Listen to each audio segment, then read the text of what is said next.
الحمد لله نحمده ونستعينه ونستغفره ونؤمن به ونتوكل عليه ونعوذ بالله من شرور أنفسنا ومن سيئات أعمالنا من يهده الله فلا مضل له ومن يضلله فلا هادي له ونشهد أن لا إله إلا الله وحده لا شريك له ونشهد أن سيدنا ومولانا محمدا عبده ورسوله صلى الله تعالى عليه وعلى آله وأصحابه وبارك وسلم تسليما كثيرا كثيرا أما بعد فأعوذ بالله من الشيطان الرجيم بسم الله الرحمن الرحيم إن الله يأمر بالعدل والإحسان وإيتاء ذي القربى وقال الله تعالى إن الله يأمركم أن تؤدوا الأمانات إلى أهلها وإذا حكمتم بين الناس أن تحكموا بالعدل صدق الله العظيم وصدق رسوله النبي الأمين الكريم ونحن على ذلك من الشاهدين والشاكرين والحمد لله رب العالمين۔ سامعین محترم،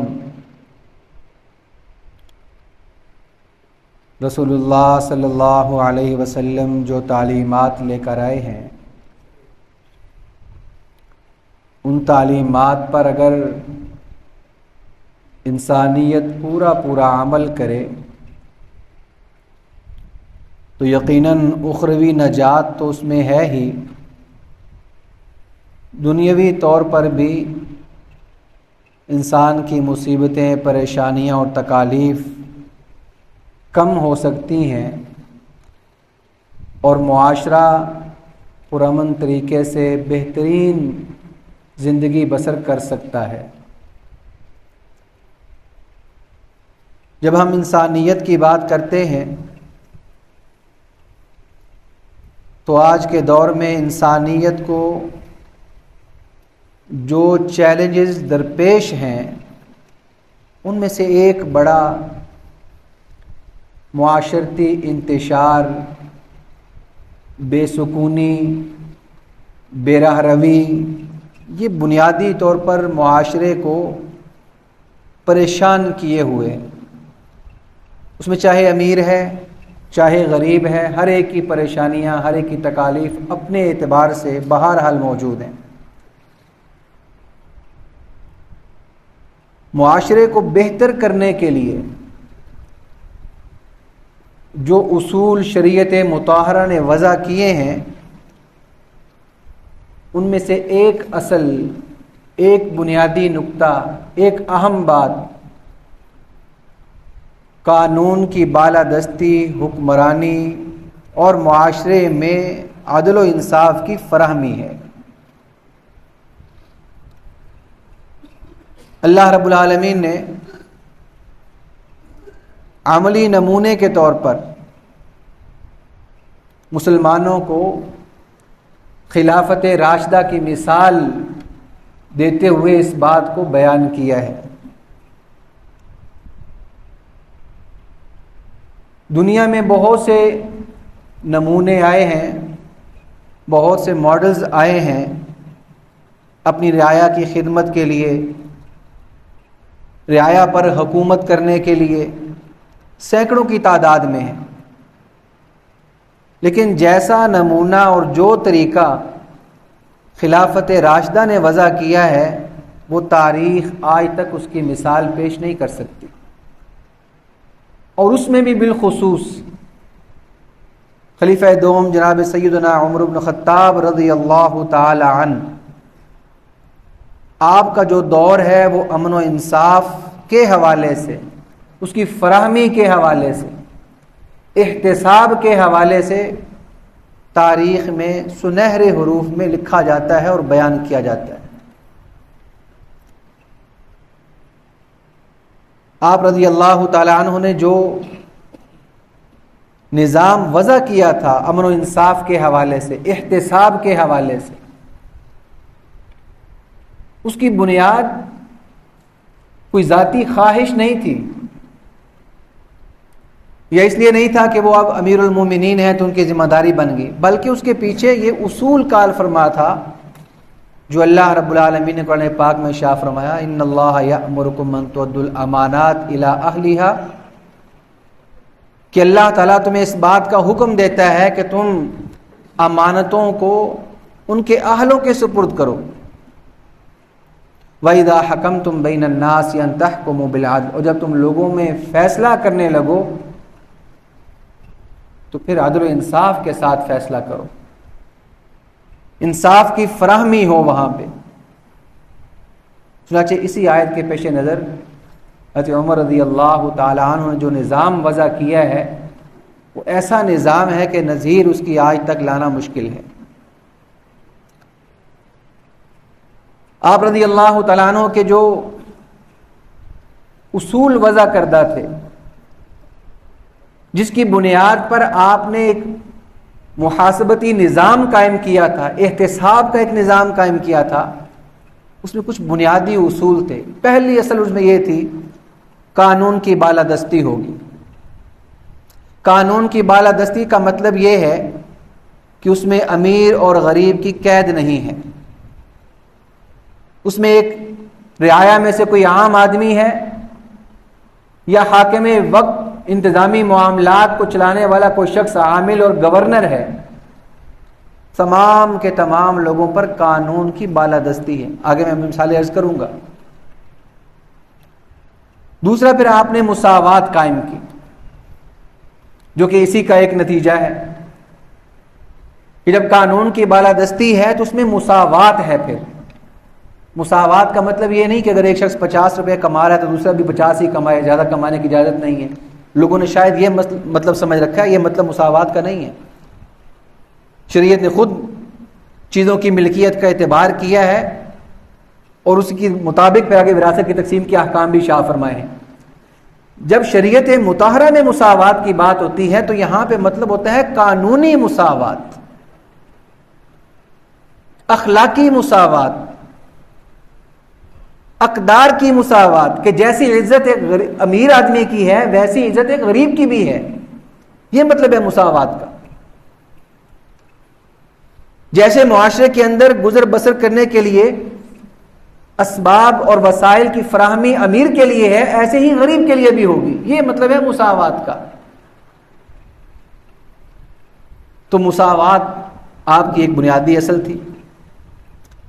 پھر فوری انصاف کی فراہمی، آپ رضی اللہ تعالیٰ عنہ کے اصولوں میں ایک اصل یہ موجود تھی کہ انصاف فوری طور پہ فراہم کیا جاتا تھا۔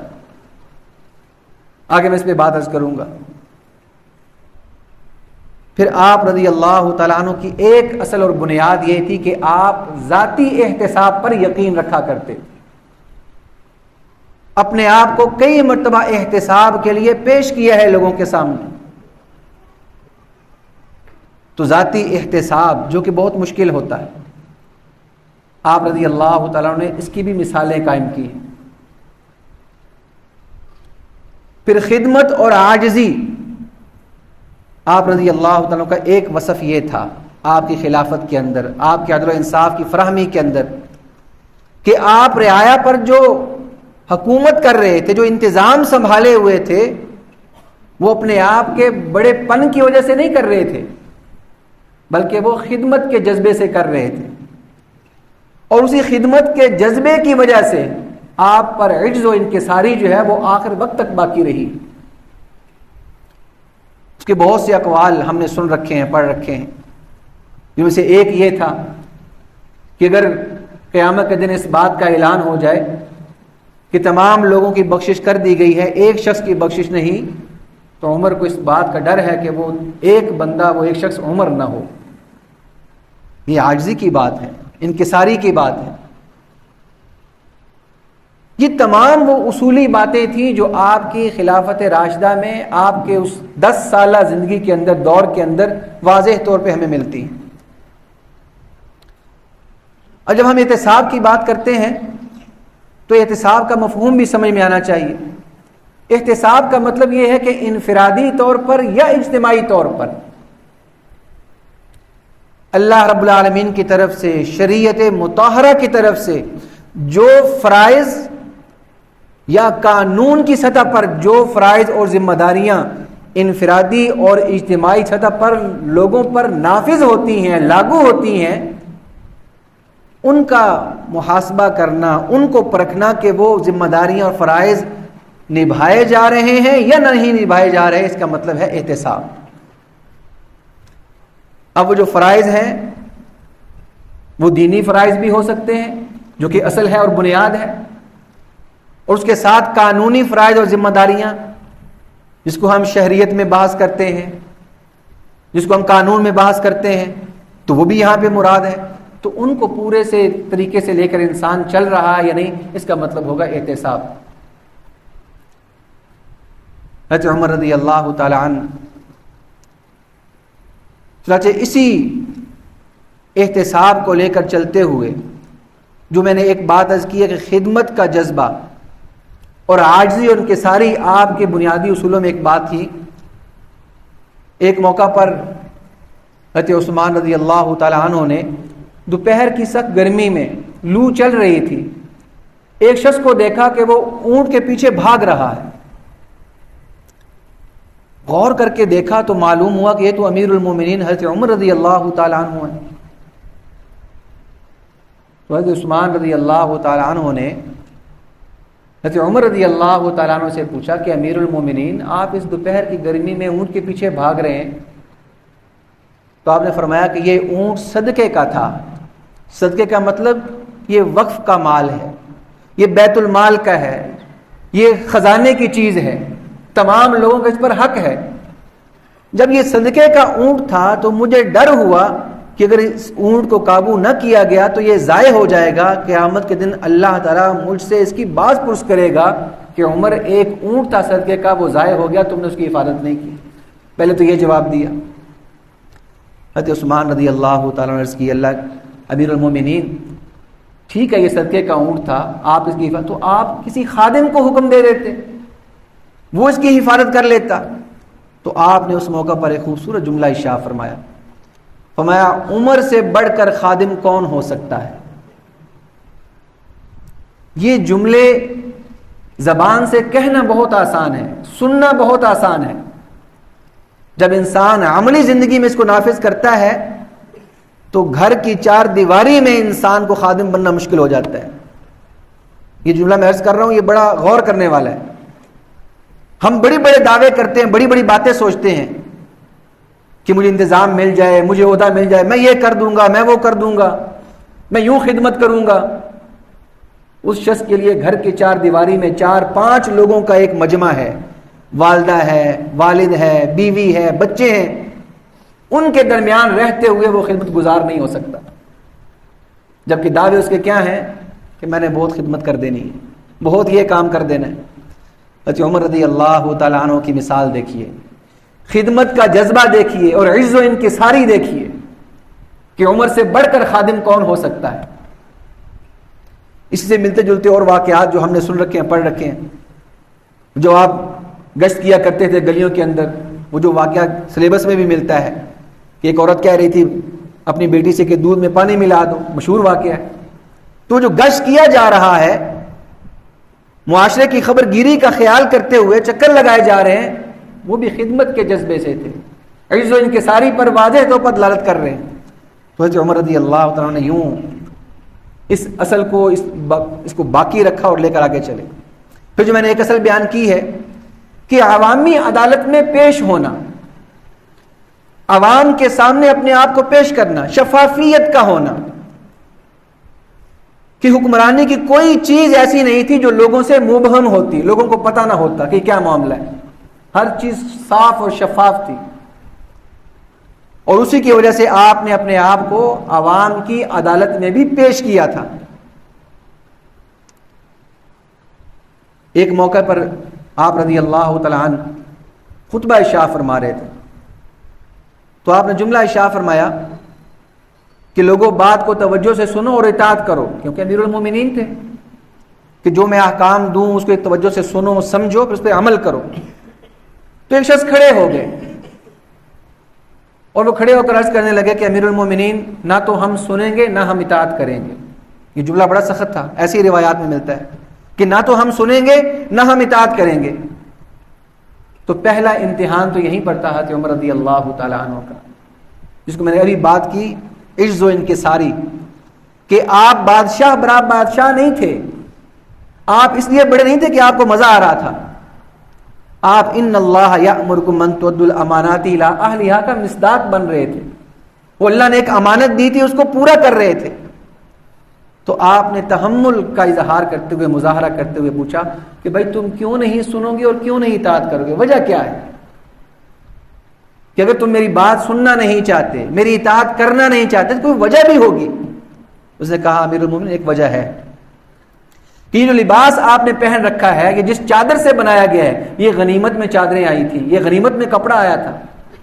ہم تمام لوگوں کو کپڑا بانٹا گیا ہے، لیکن یہ کپڑا لمبائی چوڑائی میں اتنا ہے کہ ایک شخص کا لباس اس سے تیار نہیں ہو سکتا، جو سب کو ملی ہیں چادریں، جبکہ میں دیکھ رہا ہوں کہ آپ نے پورا لباس اس کپڑے کا پہن رکھا ہے. تو حضرت عمر رضی اللہ تعالیٰ نے اپنے بیٹے عبداللہ ابن عمر رضی اللہ تعالیٰ کو کھڑا کیا کہ بیٹا تم جواب دو. تو انہوں نے پھر معاملے کو واضح کیا کہ بات آپ کی ٹھیک ہے کہ ایک چادر سے کپڑا تیار نہیں ہوتا تھا، یہ سوٹ نہیں بن سکتا تھا، لیکن ایک کپڑا حصے میں آیا تھا میرے ابا جان کے، ایک حصے میں آیا تھا میرے، اور ہم میں سے کسی ایک کا بھی مکمل نہیں بن رہا تھا. تو میں نے اپنے حصے کی چادر اپنے ابا کے حوالے کر دی، یوں ہم دونوں کی چادریں مل کر یہ پورا سوٹ تیار ہوا ہے. اب وہ شخص کہنے لگا کہ امیر المومنین اب آپ فرمائیں، ہم سنیں گے بھی اور اطاعت بھی کریں گے. عوام میں اپنے آپ کو پیش کرنا یہ جبھی ممکن ہے جب انسان کردار کا پاک اور صاف ہو.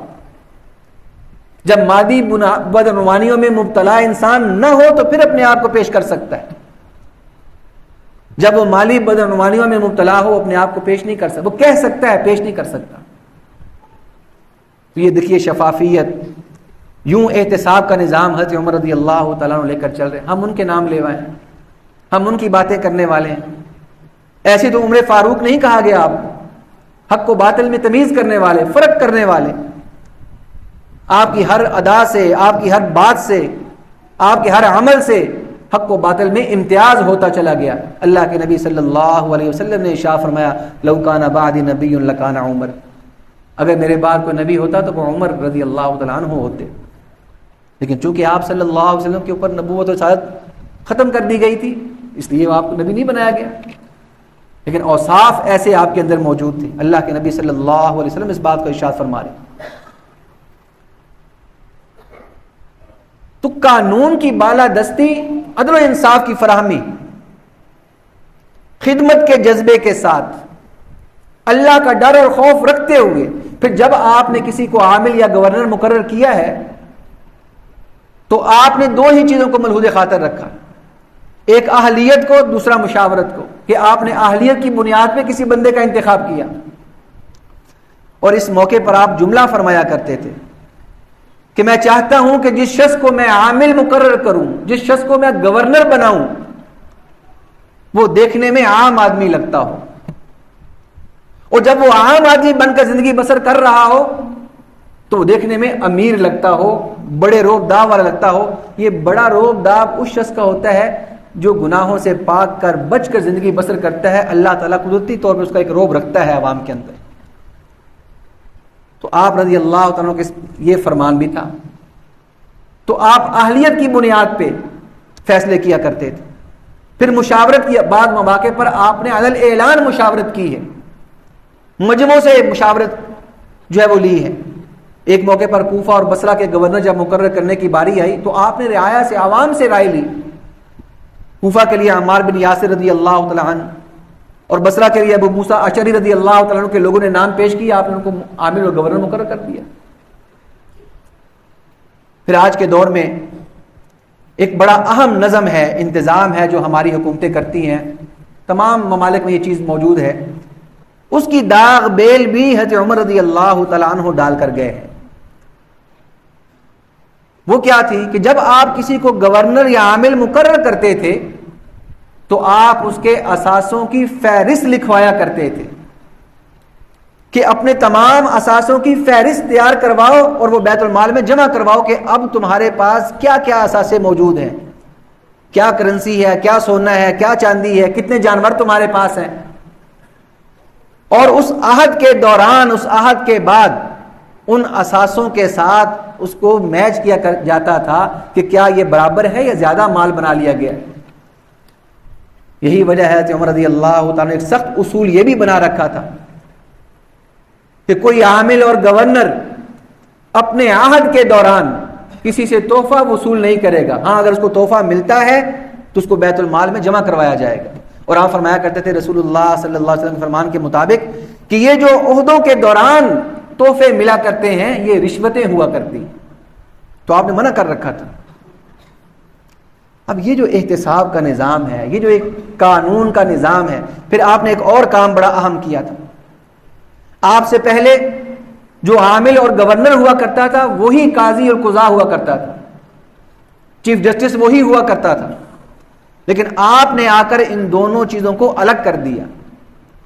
انتظامی معاملات کے لیے عامل اور گورنر الگ سے مقرر کیے اور قاضی القضاء چیف جسٹس کے لیے عہدہ الگ سے مقرر کیا اور اس کو براہ راست امیر المومنین کو جواب دہ بنایا، اس کو گورنر یا عامل کے تابع نہیں کیا. یہ وہی بات ہے جو آج کہی جاتی ہے کہ عدلیہ آزاد ہونی چاہیے، وہ ماتحت نہیں ہونی چاہیے.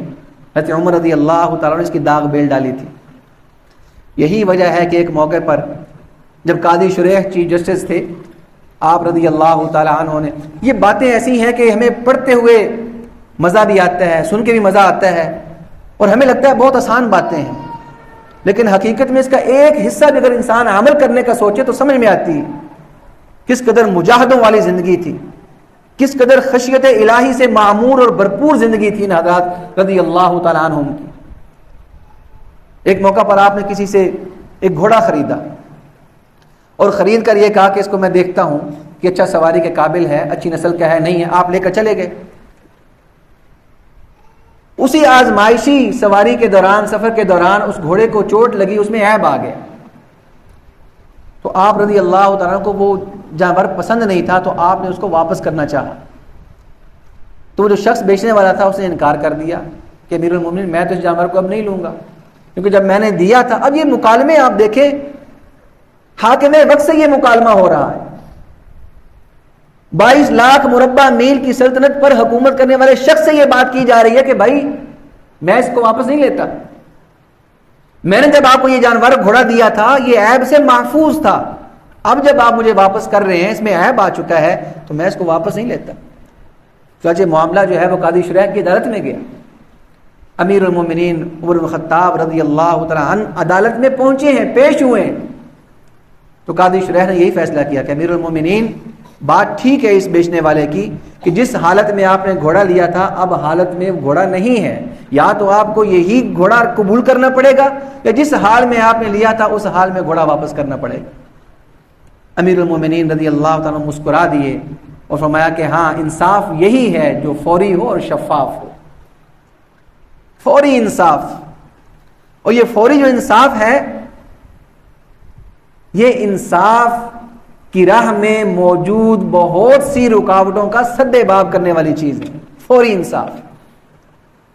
جتنا انصاف قائم کرنے کے لیے، انصاف کے نظم کو چلانے کے لیے جتنی مہلت دیتے چلے جائیں گے اتنے معاملات پیچیدہ ہوتے چلے جائیں گے، اتنی جھوٹی گواہیوں کا انتظام کرنا آسان ہوتا چلا جائے گا، اتنا مال و متاع لگا کر لوگوں کو منانا آسان ہوتا چلا جائے گا.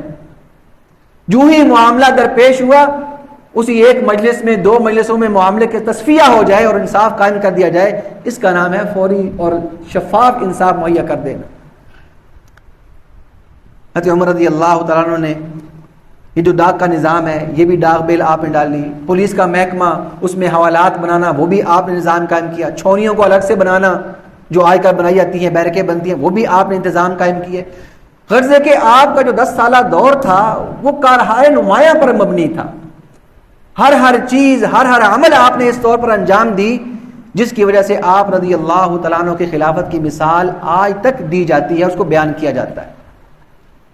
لیکن اس سب کی جان اگر ایک چیز ہے تو وہ قانون کی بالادستی ہے، عدل و انصاف کی فراہمی ہے۔ غسان کے بادشاہ نے اسلام قبول کر لیا، اسلام قبول کرنے کے بعد حج کرنے کے لیے آیا، بیت اللہ کا طواف کر رہا تھا، طواف کرتے ہوئے اس کی چادر پر کسی بدو کا، کسی عام آدمی دیہاتی کا پاؤں آ گیا۔ اب چونکہ وہ بادشاہ تھا غسان کا، اس نے مڑ کر جب دیکھا کہ یہ بدو ہے، اس کی چادر پہ پاؤں رکھ دیا، اس نے اس کے زوردار منہ پہ تمانچہ مار دیا۔ معاملہ حضرت عمر رضی اللہ تعالیٰ عنہ کے پاس پہنچا، عدالت میں پہنچا، تو آپ رضی اللہ تعالیٰ نے فرمایا کہ بھائی اس کا تو فیصلہ اب یہی ہے کہ جیسے اس بادشاہ نے تمانچہ لگایا ہے، اسی طور پر اب یہ بدو جو ہے اس کو تمانچہ مارے گا۔ اس بادشاہ کو جس نے اسلام قبول کی، یہ بات ہضم نہیں ہوئی کہ میں غسان کا بادشاہ ہوں اور مجھے کہا جا رہا ہے کہ اب تم تھپڑ کھاؤ گے اس بدو سے۔